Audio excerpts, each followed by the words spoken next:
La question du travail de nuit est une question particulière en droit du travail. Contrairement aux autres dimensions du temps de travail, la question du temps de travail de nuit est une question qui évolue peu et qui est très réglementée du fait qu'il s'agit d'une question de santé. Pour l'être humain, la nuit, on dort.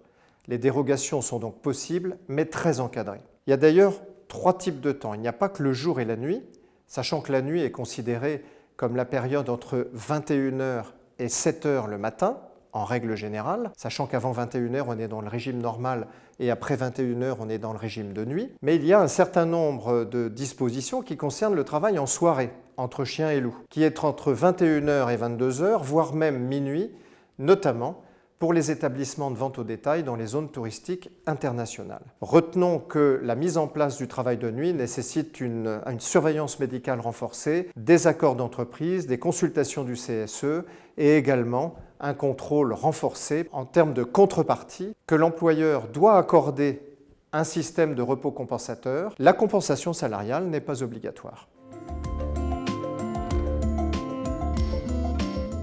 Contrairement à d'autres temps, comme par exemple l'idée de fixer le repos hebdomadaire le dimanche, on peut penser que la question du travail de nuit évoluera peu du fait de cette question de santé, voire de santé publique. Une situation particulière doit attirer l'attention, c'est celle des salariés qui cumulent 2 emplois, dont un la nuit. C'est une situation de plus en plus fréquente compte tenu des contraintes économiques qui pèsent sur les citoyens. Dans cette hypothèse, de très nombreuses questions se posent qui n'ont pas toutes des réponses et qui nécessitent en revanche que les employeurs se les posent et trouvent des solutions pour les résoudre, notamment en matière de médecine du travail, en matière de respect du repos hebdomadaire, de respect du repos entre 2 journées de travail, de respect des pauses, dont il doit être rappelé que l'employeur est garant. Il faut donc impérativement pour l'employeur créer un dialogue avec le salarié sur le plan de la communication de l'information et organiser pour l'employeur le respect dans l'intérêt du salarié de ces différents temps qui sont de son ressort.